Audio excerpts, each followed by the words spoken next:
C'est-à-dire que nous nous permettons de poser des questions lorsque nous avons entendu et écouté les orateurs.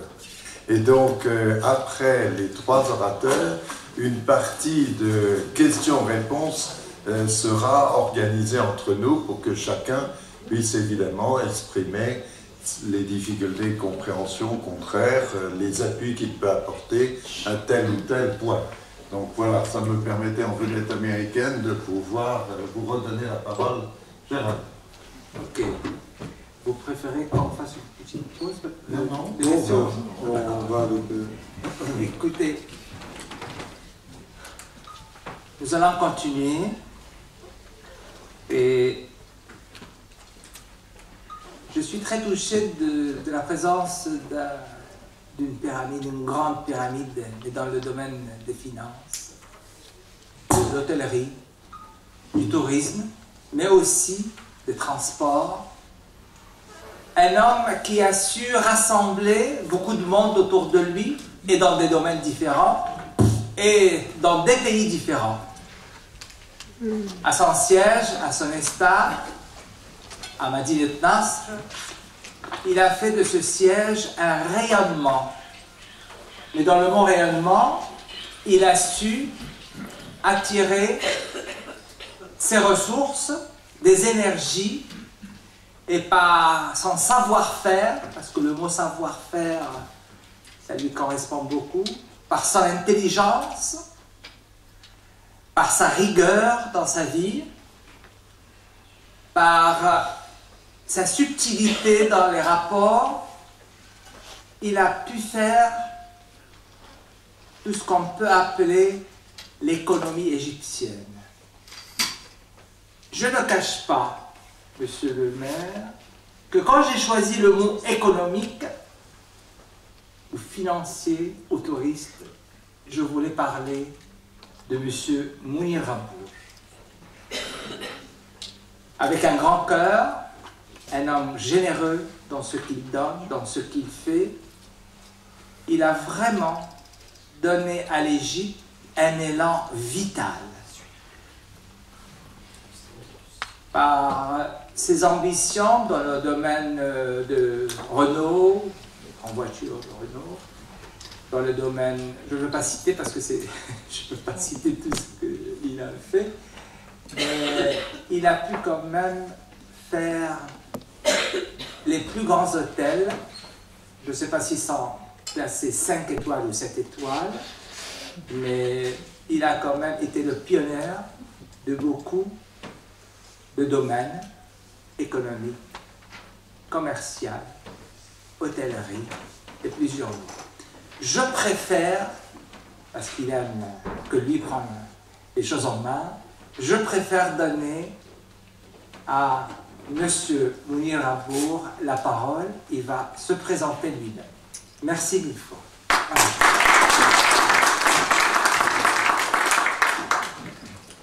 M. Albert, il parle un peu trop. Merci à madame.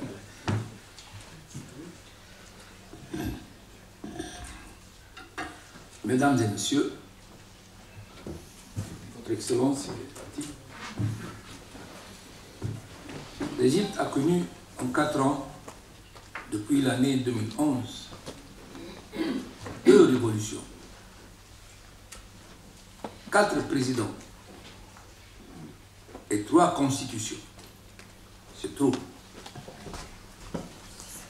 Heureusement, notre pays est entré aujourd'hui dans une phase de stabilisation et de reconstruction politique et économique.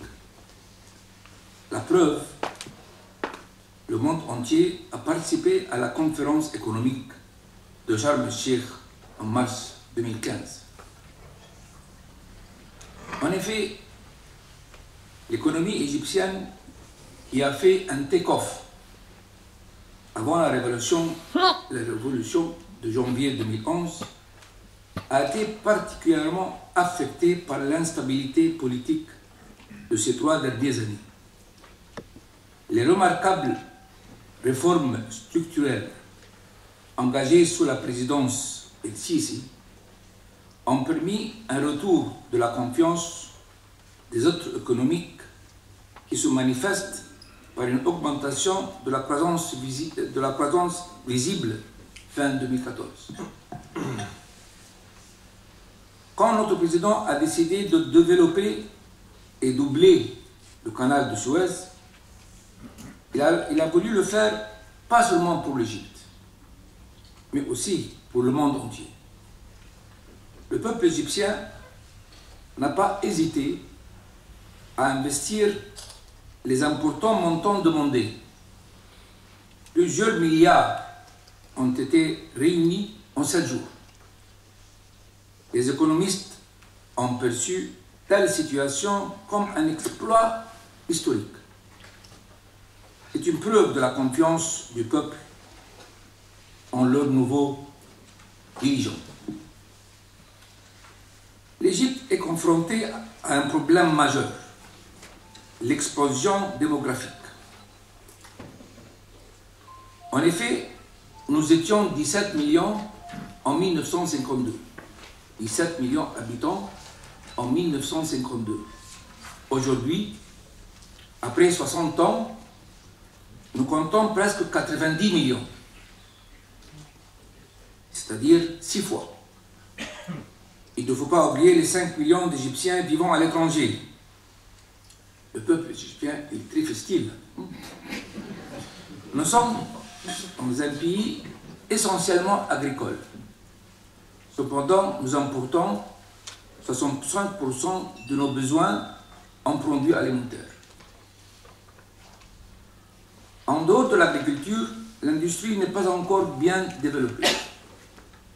La surface utilisée de l'Égypte est seulement 6%, y compris les terrains cultivés. Par conséquent, il y a beaucoup de terres vierges qui ne sont pas exploitées. Malgré le fait que le sous-sol de l'Égypte est riche en minéraux, fer, pétrole et gaz, l'explosion démographique est beaucoup plus forte que tous les efforts de développement. La loi chrétienne et musulmane en Égypte interdit la contraception. Qu'est-ce qu'on peut faire? L'arrivée des frères musulmans au pouvoir a augmenté la déstabilisation de la police égyptienne. Bien que cette institution est considérée comme la deuxième meilleure police au rang mondial après Scotland Yard. Dès l'arrivée de notre président, El-Sisi, en juin 2014, après des élections démocratiques, il a réussi à renforcer cette institution pour restaurer la sécurité et pour faire face au terrorisme. Malheureusement, certains pays ont injecté des milliards de dollars pour soutenir les frères musulmans, dans le but d'aider l'Égypte. Mais ces derniers ont utilisé ces fonds pour des actions terroristes. Ils ont brûlé plus que 75 églises, dans le but de créer une guerre civile. Mais notre pape orthodoxe a déclaré que ce n'est pas grave. Même si toutes les églises sont brûlées, nous allons prier dans les mosquées. Mais il ne faut pas perdre des vies musulmanes ou chrétiennes.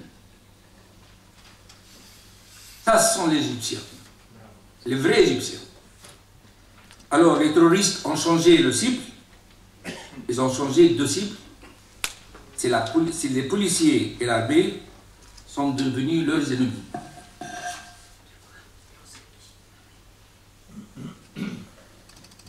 Le terrorisme est un défi majeur que l'Égypte doit affronter. Je peux témoigner des énormes progrès dans le risque, mais le risque zéro n'existe pas, comme il a dit M. Sarkozy. C'est le cas partout dans le monde. Dans le monde entier, il y a le terrorisme. La preuve, la police a déjoué le mois dernier un attentat suicide près du temple Karnak à Luxor. Mes chers amis, la relance de l'économie est le deuxième grand défi devant nous. Je tiens à vous dire que le domaine économique, l'Égypte a parcouru depuis 2004 un chemin considérable de modernisation et d'ouverture aux échanges et aux investissements. Des réformes majeures ont été achevées, comme la réforme de la fiscalité des sociétés et la consolidation des secteurs bancaires.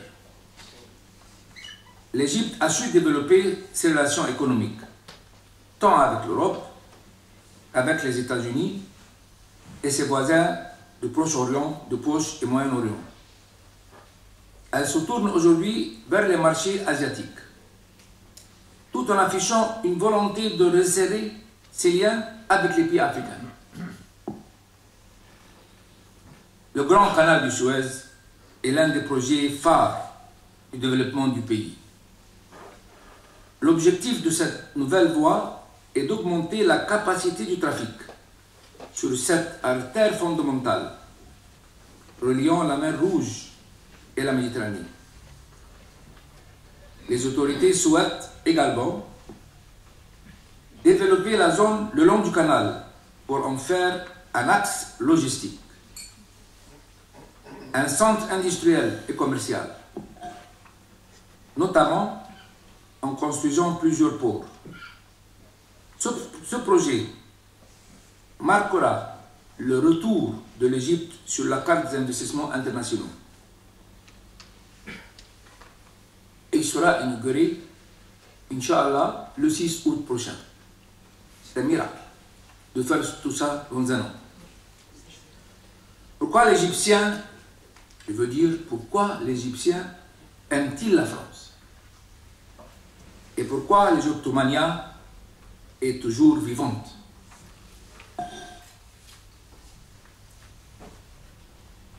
L'Égypte a connu la France à travers de Napoléon Bonaparte.